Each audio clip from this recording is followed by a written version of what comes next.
सगुण भक्ति धारा। सबसे पहले हम पढ़ेंगे शैव संप्रदाय। भगवान शिव की उपासना करने वाले शैव कहलाते हैं। कालीबंगा, सिंधु घाटी सभ्यता, अन्य उत्खननों से ज्ञात है कि उस समय भी किसी न किसी रूप में शिव की पूजा होती थी। शैव मत के कापालिक एवं पाशुपत संप्रदायों का राजस्थान में काफ़ी विस्तार है। नाथ संप्रदाय मध्यकाल में उद्भूत शैव मत का एक नवीन रूप है। प्रवर्तक नाथ मुनि, मत्स्येंद्रनाथ, भर्तरी, गोरखनाथ आदि प्रसिद्ध संत हुए हैं। राजस्थान में नाथ मत की दो शाखाएं हैं। पहला है बैराग पंथ, इसका केंद्र पुष्कर के पास राताडूंगा में है। दूसरा है माननाथी पंथ, इसका मुख्य केंद्र जोधपुर का महामंदिर है जो महाराजा मानसिंह ने बनवाया था। वे गुरु आयस देवनाथ के अनुयायी हो गए थे। जोधपुर नाथ संप्रदाय का महत्वपूर्ण केंद्र रहा है। वैष्णव संप्रदाय विष्णु को प्रधान देव मानकर उनकी आराधना करने वाला वैष्णव कहलाते हैं। दक्षिणी भारत में वैष्णव भक्ति आंदोलन को सक्रिय करने में तमिल के आलावार संतों का योगदान रहा है। बाद में वैष्णव भक्तिवादी कई संप्रदायों का आविर्भाव हुआ जो इस प्रकार से हैं। सबसे पहला है रामानुज, फिर रामानंदी। रामानंदी जो संप्रदाय है राजस्थान में संत श्री कृष्णदास जी ने प्रारंभ किया था और इसकी प्रमुख पीठ गलताजी जयपुर में है। जयपुर नरेश स्वाई जयसिंह ने रामानंद संप्रदाय को प्रश्रय दिया तथा राम रासा ग्रंथ लिखवाया था। जो रसिक संप्रदाय है उसकी पीठ रेवासा ग्राम सीकर में है। अगला है निम्बार्क संप्रदाय। निम्बार्क संप्रदाय की जो पीठ है वो किशनगढ़ अजमेर के पास में सलीमाबाद में है, जो आचार्य परशुराम द्वारा स्थापित कर दी गई थी। अगला है वल्लभ संप्रदाय। वल्लभ संप्रदाय की जो पीठ है वो राजस्थान में नाथद्वारा में पुष्टि मार्गी वल्लभ संप्रदाय है और इस संप्रदाय की और भी कई पीठ हैं जो राजसमंद, कोटा, कांकरोली इत्यादि जगह पर हैं। किशनगढ़ के शासक सावंत सिंह जी इस संप्रदाय के परम भक्त हो गए थे। गौड़ीय संप्रदाय। गौड़ीय संप्रदाय के अंदर आमेर के राजा मानसिंह प्रथम ने वृंदावन में इस संप्रदाय का गोविंद देव जी का मंदिर बनवाया था। जयपुर में सवाई जयसिंह के समय चंद्रमहल के पीछे राधा गोविंद जी का मंदिर बनवाया गया। करौली में भी मदन मोहन जी का मंदिर इसी संप्रदाय का है। अगला हम पढ़ेंगे निर्गुण भक्ति धारा। निर्गुण भक्ति धारा में सबसे पहला जसनाथी संप्रदाय जसनाथ द्वारा प्रवर्तित है और प्रमुख पीठ कतरियासर बीकानेर में है। जसनाथ जी का जन्म कतरियासर बीकानेर में हुआ था और उन्होंने 24 वर्ष की आयु में जीवित समाधि ले ली थी। गोरखनाथ जी के पंथ में दीक्षित हो गए थे। अनुयायियों के लिए 36 धर्म नियम है जिनका उद्देश्य व्यक्ति व समाज के आचरण को शुद्ध व मर्यादित करना है। साधु भगवा वस्त्र धारण करते हैं, जीवित समाधि लेते हैं। धधकते अंगारों पर नृत्य, अग्नि नृत्य करते हुए चलना इस संप्रदाय की प्रमुख विशेषता है। जसनाथी संप्रदाय के लोग जाल वृक्ष व मोरपंख को पवित्र मानते हैं। दिल्ली के सुल्तान सिकंदर लोदी ने जसनाथी को कतरियासर के पास भूमि प्रदान की, यहीं इन्होंने जीवित समाधि ली थी।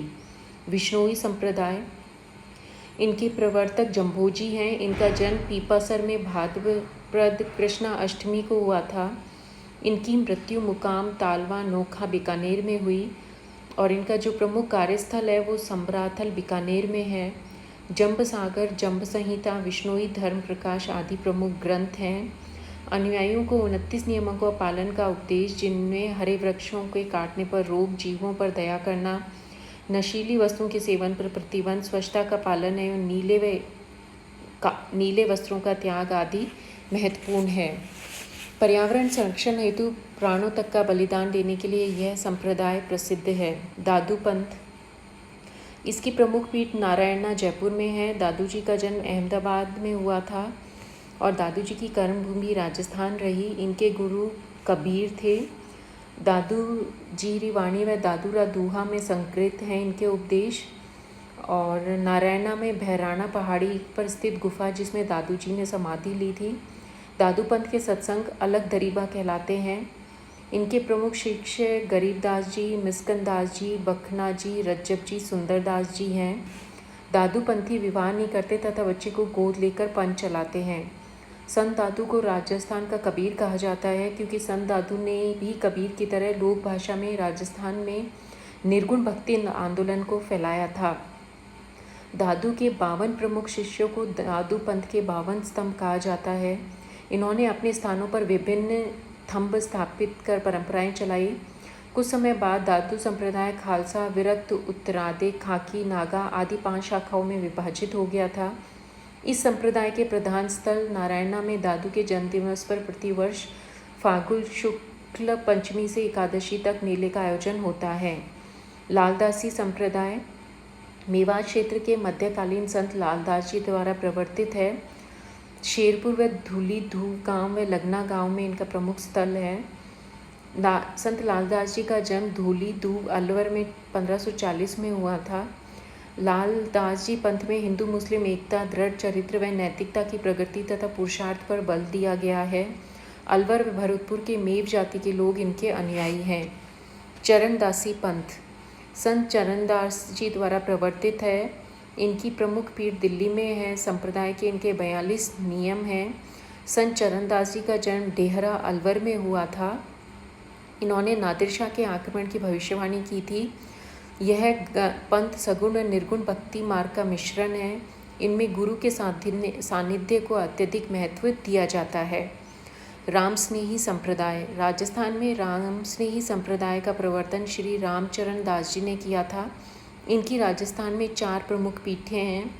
सबसे पहली है शाहपुरा भीलवाड़ा में, दूसरी है रैन शाखा मेड़ता नागौर में, तीसरी है सिंहथल शाखा बीकानेर में और चौथी है खेड़ापा शाखा जोधपुर में। निरंजनी संप्रदाय इसके प्रवर्तक संत हरिदास जी हैं। जन्म कापडोद डीडवाना नागौर तथा मृत्यु गाड़ा नागौर में हुई। प्रमुख पीठ गाड़ा डीडवाना नागौर में है। इनका मूल नाम हरि सिंह साखला था। प्रारंभ में ये लूटमार करते थे। बाद में एक सन्यासी के उपदेश से इन्हें ज्ञान प्राप्त हुआ। अनुयायी निरंजनी कहलाते हैं, जो 2 प्रकार के होते हैं, निहंग वैरागी जीवन व्यतीत करने वाले और घरभारी गृहस्थ जीवन व्यतीत करने वाले। परनामी संप्रदाय के प्रवर्तक प्राणनाथ जी हैं। परनामी संप्रदाय की प्रमुख पीठ पन्ना मध्य प्रदेश में है। जयपुर में इनका एक बड़ा मंदिर है। अलखिया संप्रदाय चूरू जिले में जन्मे स्वामी लालगिरी द्वारा 10वीं सदी में प्रवर्तित किया गया।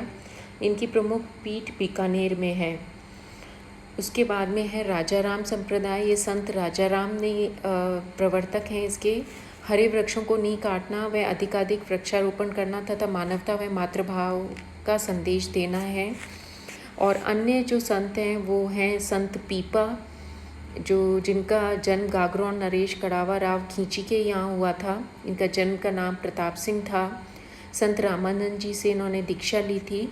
दर्जी समुदाय के आराध्य देव हैं। प्रमुख मंदिर समदड़ी ग्राम बाड़मेर में है। इसके अलावा मसूरिया, जोधपुर व गागरौन झालावाड़ में भी इनकी स्मृति में मेले भरते हैं। इन्होंने ईश्वर प्राप्ति हेतु गुरु की अनिवार्यता एवं भक्ति को मोक्ष प्राप्ति का साधन बनाने का उपदेश दिया था। संत सुंदर दास जी दादू के परम शिष्य हैं। जन्म दौसा व निधन सांगानेर में हुआ था। इन्होंने दादू पंथ में नागा साधु वर्ग प्रारंभ किया था। संत रज्जब जी जन्म व स्वर्गवास सांगानेर में 16वीं सदी में हुआ। प्रधान गद्दी सांगानेर में ही है। विवाह के लिए जाते समय दादू जी के उपदेश सुनकर ये उनके शिष्य बन गए और जीवन भर दूल्हे के वेश में रहते हुए दादू के उपदेश का बखान किया। रज्जबवाणी व सर्वंगी इनके प्रमुख ग्रंथ हैं। संत धन्ना जी संत रामानंद के शिष्य हैं। इनका जन्म धूमन गांव टोंक में था। संत रैदास की वाणियों को रैदास की पर्ची कहते हैं। मीरा के समय चित्तौड़ आए। छतरी चित्तौड़गढ़ दुर्ग के कुंभ श्याम मंदिर में है। संत रामानंद के शिष्य हैं। संत शिरोमणि मीरा, इनका जन्म 1498 में कुड़की ग्राम में हुआ था। पिता श्री रतन जी राठौड़ बाजौली के जागीरदार थे। इनका विवाह मेवाड़ के महाराणा संग्राम सिंह के पुत्र भोजराज से हुआ था। पति की मृत्यु के बाद कृष्ण भक्ति में तल्लीन हो गई थी। मीरा की पदावलियाँ बहुत प्रसिद्ध हैं। गवरी बाई वांगड़ की मीरा के नाम से लोकप्रिय संत, जिनका जन्म डूंगरपुर के नागर कुल में हुआ था। संत मावजी बागड़ प्रदेश के संत हैं, जिनका जन्म सालबला ग्राम डूंगरपुर में हुआ। प्रमुख मंदिर व पीठ माही नदी के निकट सांवला ग्राम है। इन्होंने बागड़ी भाषा में कृष्ण लीलाओं की रचना की। इनकी वाणी चौपड़रा कहलाती है। कृष्ण के नीलंकी अवतार के रूप में ये प्रतिष्ठापित हैं। Thank you.